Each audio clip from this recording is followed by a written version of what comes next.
Crysis to gra, w którą zapewne wielu z was grało, ba, pewnie mamy nawet z niej te same wspomnienia, gdy z nadzieją odpalaliśmy część pierwszą, z nadzieją, że nasza karta magicznie Crysisa udźwignie i pogramy w komfortowych warunkach i potem to rozczarowanie, gdy okazywało się, że nie ma znaczenia na czym się grę odpali, ta i tak nie będzie dobrze chodziła. Problem jednak tkwił w technicznej stronie gry, a nie w tym, że Crytek wybiegł kilkanaście lat do przodu. Wydanie Crysis Remastered Trilogy na PlayStation 4 i PlayStation 5 we wstecznej kompatybilności to dobry moment, aby przypomnieć sobie tą kultową i dziś trochę odstawioną na boczny tor serię oraz sprawdzić, czy PlayStation 5 jest wystarczająco mocne na Crysisa. Niniejsza recenzja nie będzie skupiała się za bardzo na mechanikach, ale na ogólnych odczuciach związanych z każdą częścią. Aha, w zestawie brakuje Crysis Warhead, który opowiadał o przygodach Psychola. Szkoda, bo to również była całkiem udana gra.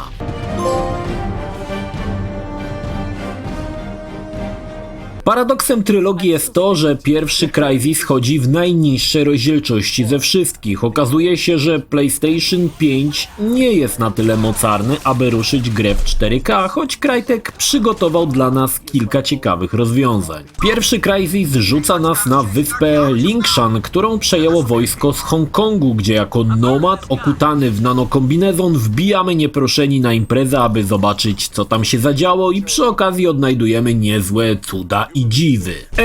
Pierwszy Crysis przez wielu jest uważany jako tech demo technologii Cryteka, a dokładnie silnika CryEngine.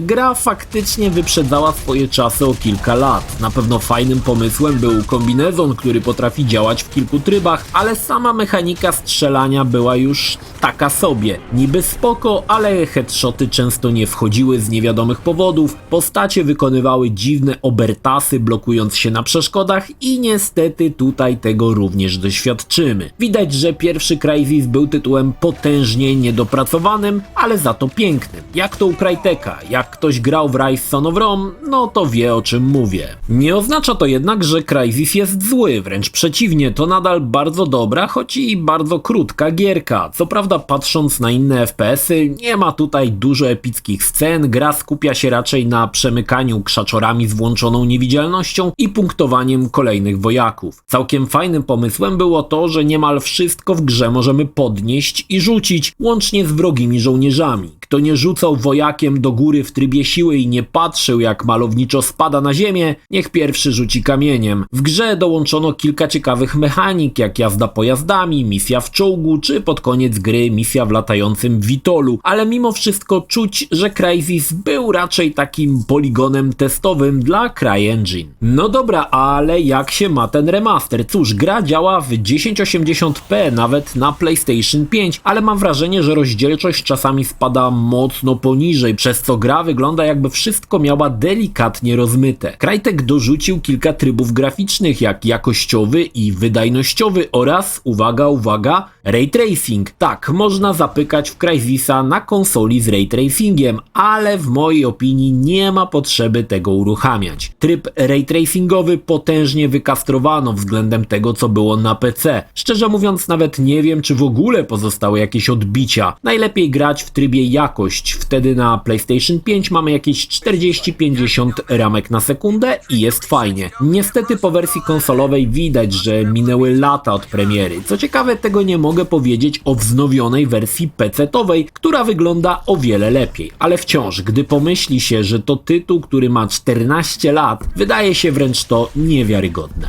Pierwszy Crysis to trochę taki, niezbyt przemyślany tytuł. Fabuła jest jakaś taka szczątkowa, fajne pomysły przeplatają się z niedoróbkami w kwestii sztucznej inteligencji, oprawa nadal wygląda nieźle, ale całe to rozmycie obrazu wygląda dość słabo. Poza tym to, że 14-letnia gra nie działa na konsoli PlayStation 5 w 4K, może wydawać się dość niesmacznym żartem. Oczywiście, jak wspomniałem, problemy Crysisa leżą w technicznym aspekcie silnika, którym Crytek rozminął się z przewidywaniami przyszłości, jeśli chodzi o procesory. To w ogóle jest ciekawa kwestia, polecam o tym poczytać. Niemniej, jest tu jakieś liche zawiązanie akcji i całej trylogii. Choć Crysisa kończyłem kilkanaście razy, nadal uważam, podobnie jak Trespassera, że to gra, która wyprzedzała swoje czasy o kilka długości.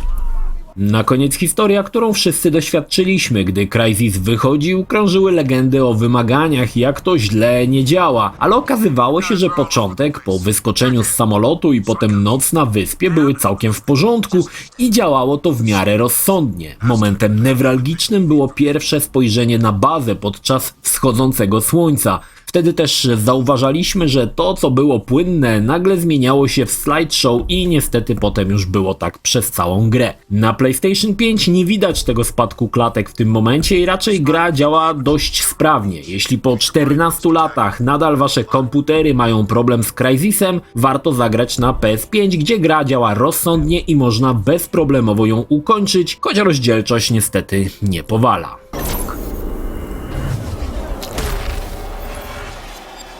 Crytek chyba dostrzegł potencjał Crysisa, bo druga część jest o wiele bardziej dopracowana i nawet dziś może wyglądać jak tytuł current genowy. Gra pojawiła się na PlayStation 3 i Xboxa 360, ale nie dane mi było poznać tych wersji, natomiast grałem wersję PC-tową niedługo po premierze. Tym razem na PlayStation 5 gra śmiga w 4K i 60 ramkach na sekundę i wygląda świetnie. Tym razem przyjdzie nam się wcielić w Marine o ksywie Alcatraz, który staje się właścicielem nanokombinezonu należącego do proroka. Niestety świat stanął przed potężną inwazją obcych zwanych cepidami i tylko Alcatraz może uratować ludzkość. Ponownie ruszamy do akcji, tym razem zaskoczenie, walcząc na ulicach Nowego Jorku. Synonimem Crysisa powinna być epickość. Uwielbiam gry dziejące się w dużych metropoliach, a tutaj cała gra to Nowy Jork i okolice. Myślę, że widowiskowość całej rozgrywki wcale nie ustępuje serii Call of Duty. Doznamy tutaj monumentalnych wydarzeń, które nawet dzisiaj robią spore wrażenie. Crytek postarał się, jeśli chodzi o level design i ten to najwyższa półka. Owszem, czasami można złapać się na tym, że lokacje są jakieś takie puste,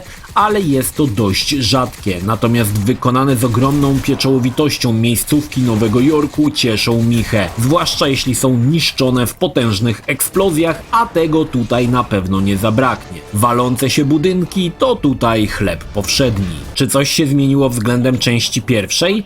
Na pewno to, że tutaj akcja dzieje się w betonowej dżungli i gra większy nacisk stawia na walkę z ufoludkami. Wiem, że niektórzy, tak jak i ja, nie lubią walk z ufoludami, jednak ludzki przeciwnik to ludzki przeciwnik, a nie jakieś patafiany. Ale Crysis 2 całkiem nieźle sobie z tym radzi i nawet walka z kosmitami sprawia radochę i Micha się cieszy. Wreszcie mamy solidne, soczyste headshoty. Pozostał pomysł oczywiście z wielofunkcyjnym kombinezonem, choć twórcy stonowali trochę jego zużycie. W poprzedniej części moment, w którym podczas niewidzialności jeden strzał powodował, że niewidzialność się wyłączała, mogło doprowadzać do szału. Tym razem, jeśli tylko zaliczymy czachostrzała, niewidzialność pozostanie uruchomiona. Nie jest może to zbyt duża zmiana, ale rozwiązuje kilka problemów poprzedniczki. Crysis 2 to też ogromne mapy. To nie dwie ulice na krzyż i 3 budynki. Tutaj mamy konkretny kawał miasta, po którym możemy hulać, zwiedzać wnętrza sklepów i oczywiście radośnie mordować i obcych, i sługusów korporacji Cell. Gra pomimo 10 lat na karku nie straszy archaizmami, wręcz przeciwnie. Gra się w to nadal przednio i jak wspominałem, mogłaby to być gra current genowa bez najmniejszego problemu. Gra ma polską wersję i muszę przyznać, że brzmi to nieźle,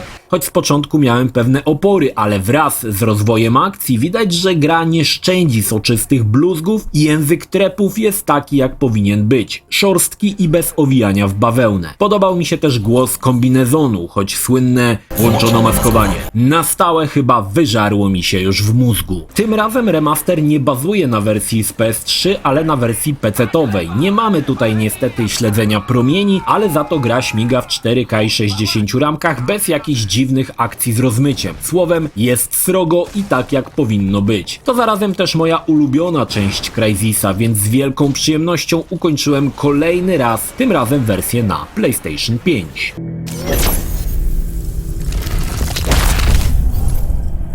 Crysis 3 ma już 8 lat i nie trzeba być geniuszem, aby założyć, że ta wersja wygląda najlepiej i tak jest w rzeczywistości. To na pewno najładniejsza część z masą robiących do dziś wrażenie efektów i wydarzeń, które zrywają skórę z japy swoją epickością. Minęło kilka lat od wojny z Cepidami, dużo się zmieniło, ufole dostały baty, a władzę przejęła korporacja Cell, ochoczo przejmując cały zniszczony Nowy Jork i ograniczając go kopułą. Jednak Cell ma pewną tajemnicę, której broni za wszelką cenę, a ufole wciąż gdzieś tam są i czekają na dogodny moment. Alcatraz, a w zasadzie już prorok, rusza na ostatnią misję, której stawką jest wszystko. Crysis 3 to ponownie Nowy Jork, ale zniszczony, gdzie natura odzyskała co jej. Klimat post-apo jest tutaj świetnie uchwycony, zniszczone budynki, wysokie trawy, wszystko to sprawiało, że Crysis 3 wyglądał przepięknie i wygląda do dziś. Można się zachwycić nad świetnie przygotowanymi postaciami, ich mimiką, która na swoje czasy nie miała sobie równych. Gra nadal wygląda jak tytuł current-genowy,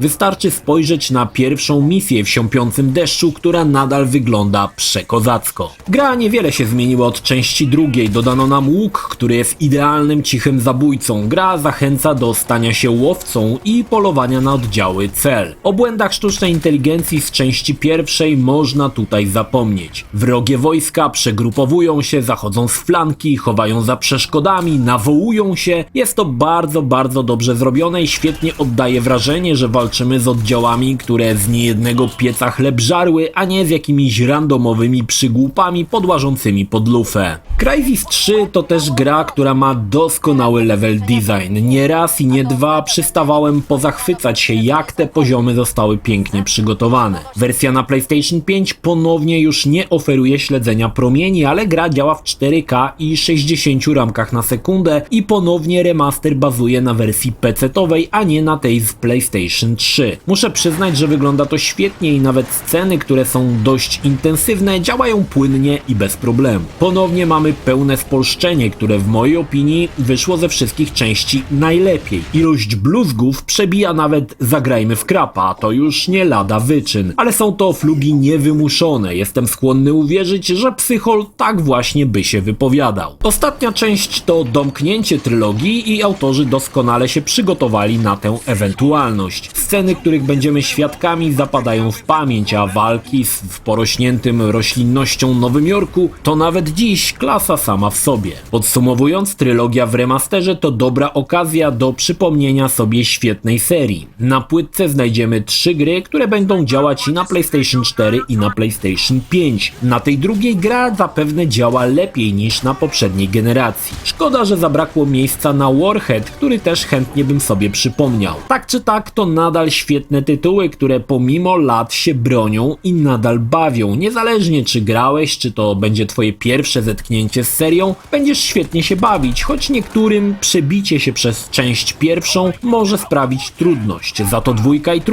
to nadal piekielnie dobrze wyglądające gry, które nie ustępują niczym najnowszym produkcjom. Szkoda, że na 3 części seria się skończyła. Mam nadzieję, że wydanie tej trylogii to zarazem zapowiedź kolejnej odsłony, bo chętnie bym ponownie przywdział nanokombinezon i usłyszał legendarne włączono maskowanie. Jeśli szukasz pretekstu, aby sobie przypomnieć trylogię Crysisa, to teraz jest na to idealny moment.